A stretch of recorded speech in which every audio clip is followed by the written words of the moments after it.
From Chicago studios, this is the Muslim News on Muslim Network TV. Assalamu alaikum, I'm Samana Siddiqui. First, the headlines. U.S. Ambassador to India says that hijab bans there violate religious freedom.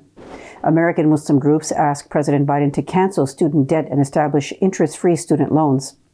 Black Muslim life featured in new online portrait exhibit. Future of over 100,000 newborns causing concern among Rohingya in Bangladesh. Muslim female CEO is producing low-cost, eco-friendly wonder material graphene. Global Islamic Fund's market grows 300% in 10 years. Our top story tonight. The U.S. Ambassador at Large for International Religious Freedom criticized a controversial hijab ban in schools by the Indian state of Karnataka. Rashad Hussain said in a tweet Friday that the ban would stigmatize and marginalize women and girls. He said religious freedom includes the ability to choose one's religious attire. India's External Affairs Ministry on Saturday said the case was under judicial examination. However, the Karnataka High Court on Thursday kept the ban in place until it hears the case. India's Supreme Court has declined to hear the girls' request to allow girls with hijab in schools. Meanwhile, on Monday, staff and students were asked to remove their hijabs before they could enter at a number of Karnataka schools. 32 Muslim groups wrote to U.S. Education Secretary Miguel Cardona last week, saying the student debt crisis poses a major challenge for American workers and students, including Muslims. The letter was initiated by a continuous charity, the Council on American Islamic Relations, or CARE, the Islamic Scholarship Fund, and the National Association of Muslim Lawyers. Nearly one-third of American students go into debt to pay for college. Americans collectively owe nearly $1.6 trillion in student loan debt. Younger graduating Americans are delaying purchasing homes and starting families due to heavy student loan debt.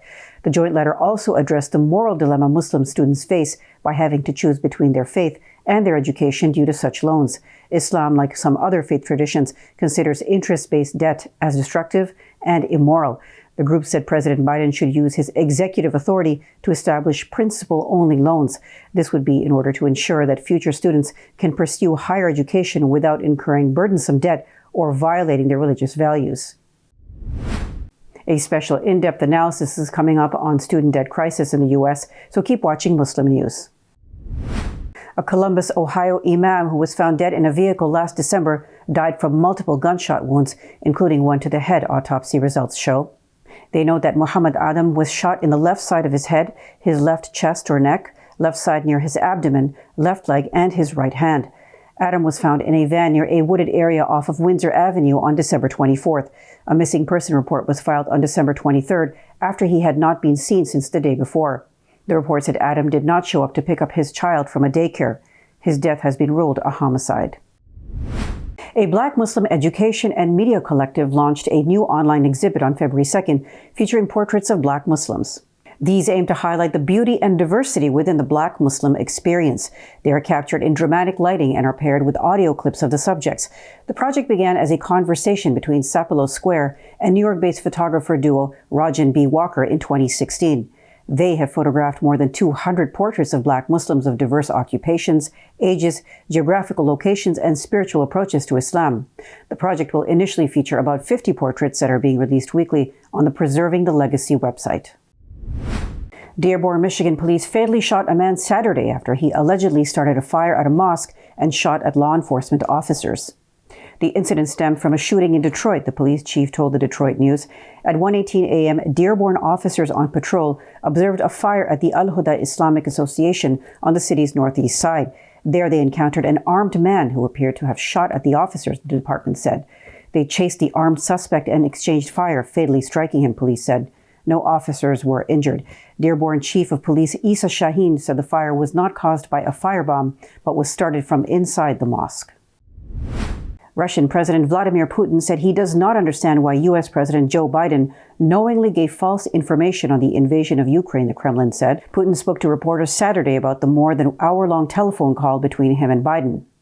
Yuri Ushakov, Russia's presidential advisor on foreign policy issues, said the meeting was balanced and business-oriented. Ushakov said the meeting took place under an atmosphere of unprecedented hysteria that Russia will launch an attack on Ukraine. He claimed those allegations were made in a coordinated way. He also noted that Biden said he favors a diplomatic path.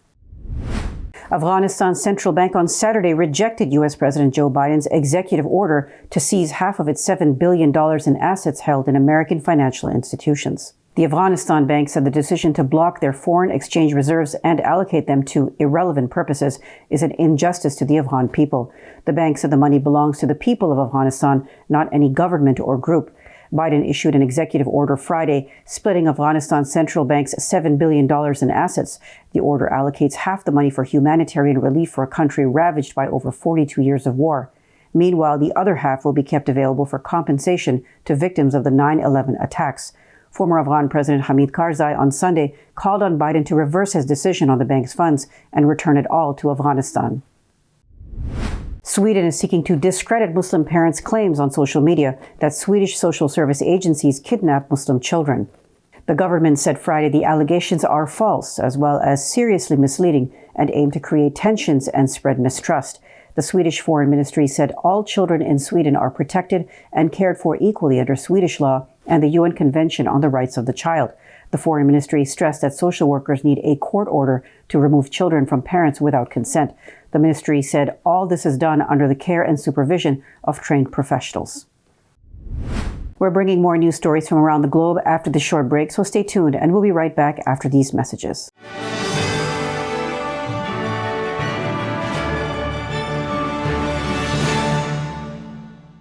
If I could be you, and you could be me for just 1 hour. If we could find a way to get inside each other's minds. Walk a mile in my shoes. Walk a mile in my shoes. Well, before you abuse, criticize and accuse. Walk a mile in my shoes. Mr. Speaker, if I decide to wear a turban, or you decide to wear a cross, or he decides to wear a kippah or a skull cap, or she decides to wear a hijab or a burqa, does that mean that it is open season for right honourable members of this House to make derogatory and divisive remarks about our appearance? For those of us who from a young age have had to endure and face up to being called names such as Towelhead or Taliban, or coming from Bongo land, we can appreciate full well the hurt and pain felt by already vulnerable Muslim women when they are described as looking like bank robbers and letterboxes. So rather than hide behind sham and whitewash investigations, when will the Prime Minister finally apologise for his derogatory and racist remarks,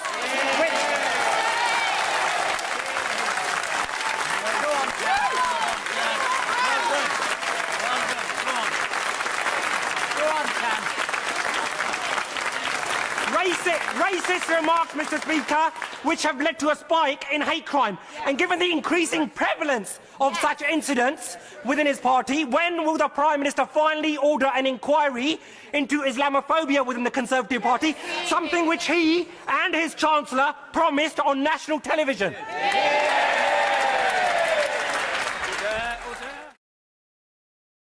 Despite the development of a COVID-19 vaccine, millions around the world will not have access. We need a vaccine that's free and available to everyone, everywhere. It's time for a people's vaccine.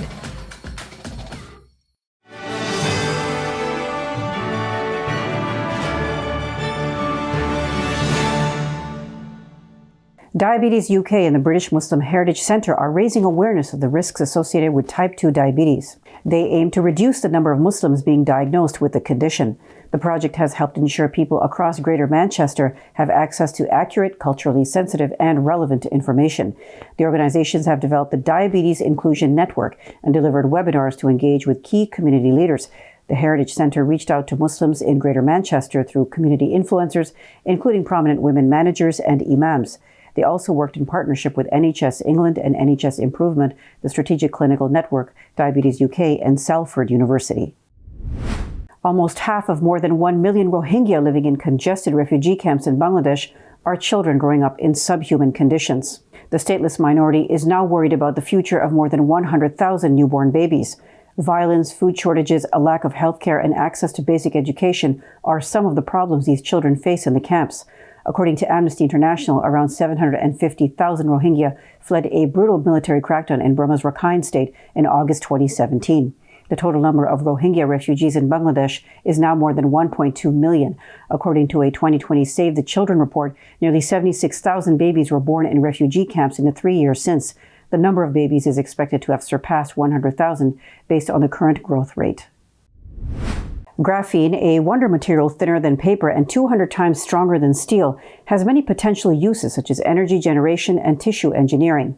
It's also one of the most expensive materials to produce, but Arshin Alam, founder and CEO of the Durham, North Carolina-based clean tech startup GoldLeaf, has developed a low-cost, sustainable alternative extracted from natural substances. Its raw graphene is available for commercial use through a partnership with India-based Kaima Technologies. The 31-year-old material science engineer and MBA graduate of Duke University joined Chain Reaction Innovations, a 2-year entrepreneurship program at the U.S. Department of Energy's Argonne National Laboratory. Alam is the only woman who has been selected to participate in the program. The global Islamic funds market has grown by more than 300% in the last decade to reach nearly $200 billion in assets under management. That's according to the Bahrain-based General Council for Islamic Banks and Financial Institutions. Islamic finance bans interest payments and pure monetary speculation. It can be used only to invest in assets or portfolios that are in accordance with Islamic guidelines. Islamic finance has been on the rise for many years across markets in Africa, the Middle East, and Southeast Asia. Malaysia has the highest number of funds at 401, followed by Indonesia with 209 and Saudi Arabia with 183.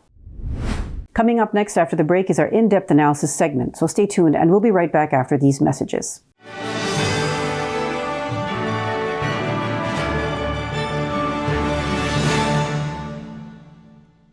There are 16 million children struggling with hunger in America. That's 1 in 5 daughters, sons, neighbors, and classmates who don't know where their next meal is coming from. Yet billions of pounds of good food go to waste every year. It's time we do something about it. Feeding America is a nationwide network of food banks that helps provide meals to millions of kids and families in need. Visit feedingamerica.org to help them feed even more. Together, we can solve hunger. Together, we're feeding America.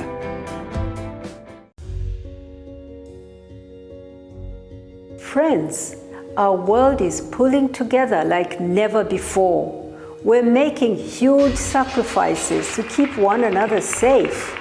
Scientists are working non-stop to develop COVID-19 vaccines and treatments. A vaccine will get our economies moving. It will tell our loved ones we're safe again. But we have challenges we must address. Right now, huge pharmaceutical companies are keeping the vaccine research a secret. They're deciding how many vaccines get made, how much to charge for them, and who gets vaccinated. This will no doubt leave billions of people behind. Pharma companies are putting profit, not people, first. Yet, billions of dollars of taxpayers' money is funding their work. We cannot let the CEOs of a handful of pharmaceutical companies decide our future. We need a vaccine that everyone can have free of charge, no matter where you live or whether you're rich or you're poor. We need companies to share all their research so we can make enough safe vaccines for everyone. We need a vaccine owned by all of us. To end this COVID-19 pandemic, we need to pull together once more.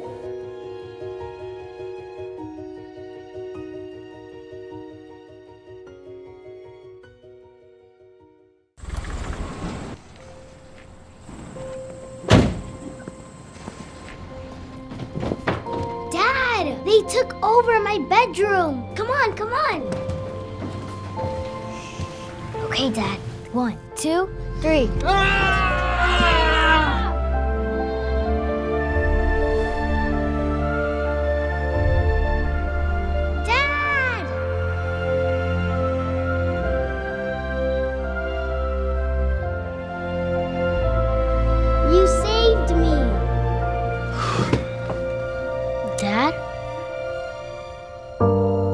Are you okay?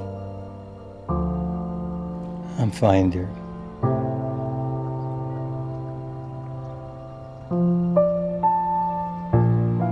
Your hero needs you now, and AARP is here to help. Find the care guides you need at aarp.org/caregiving.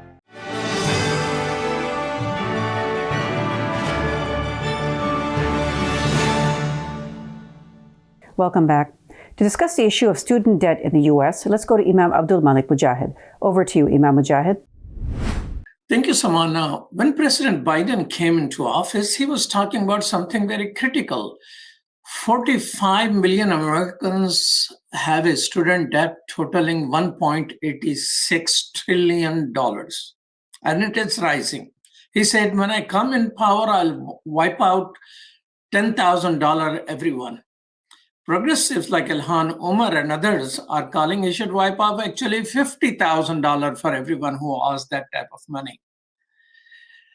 But American Muslims now are taking a step forward. They're saying not only student debt should be canceled, but the president should institute interest-free loans for all these students. We have someone who has been an innovator. He's co-founder of a Muslim entity called a continuous charity, which actually provides interest-free loan to Muslim students.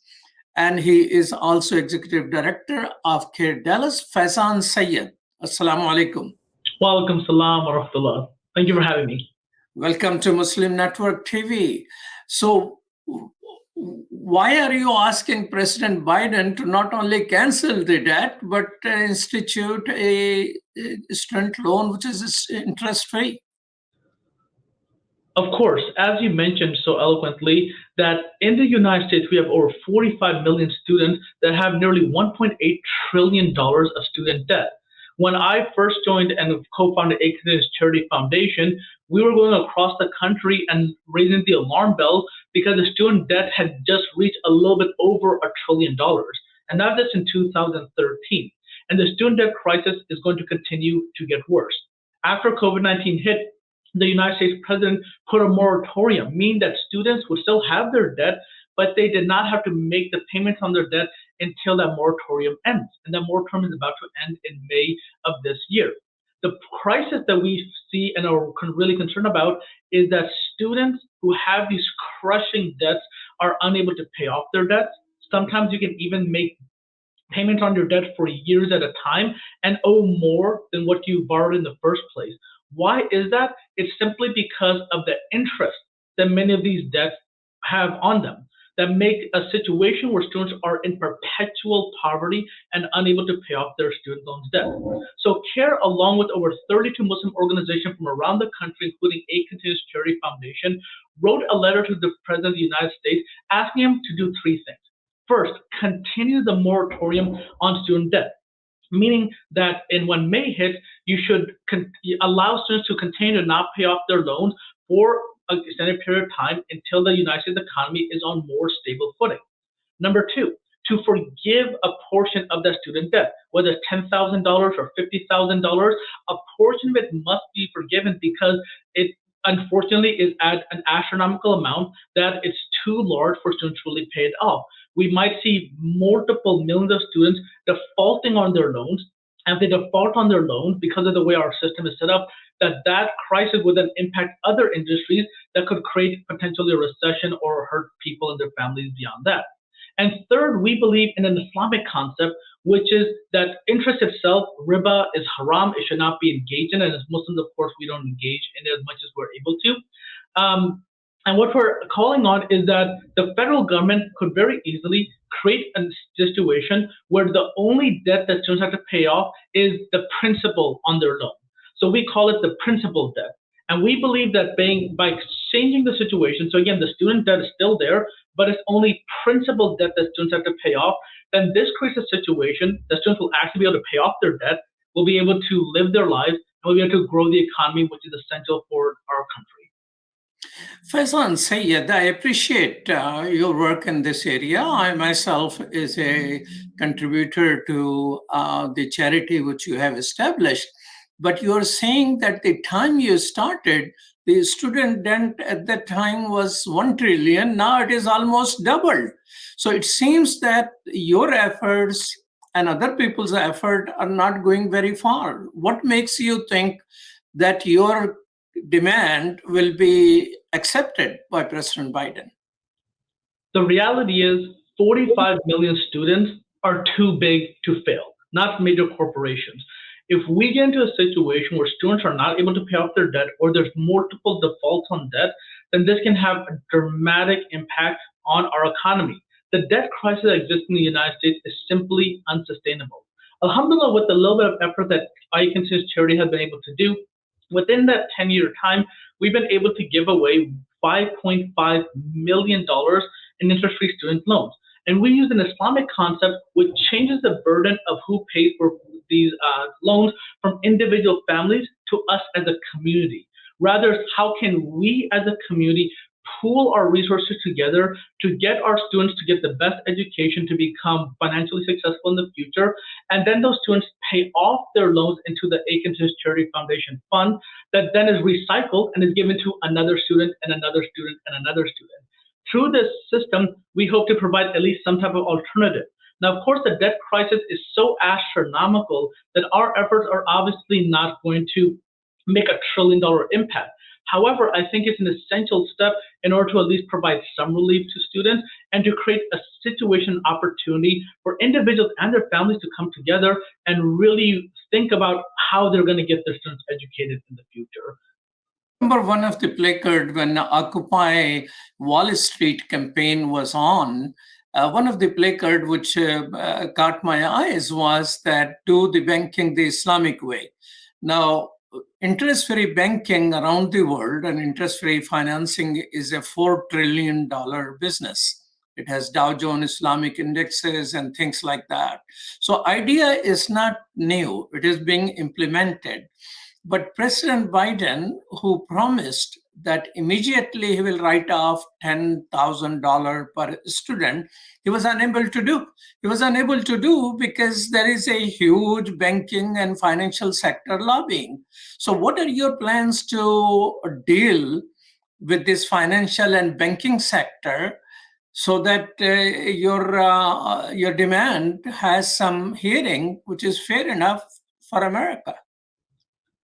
Well, to be clear, we are not a lobbying organization. We're not here to challenge the banking industry of the United States or anything of this nature. What we're here to do is to show a better way, another way in order for students to get their education, to pay for their college degrees, and not be put into a cycle of perpetual debt. This letter that was written to the president, along with support for 32 organizations, I believe is the start, and I think other faith communities and other organizations can jump on this as well, because this is a way to not only forgive debt, because even if we forgave $10,000, $50,000 student debt, the system is set up that that debt would come back in the near future, 10, 20 years, if not more than it was before.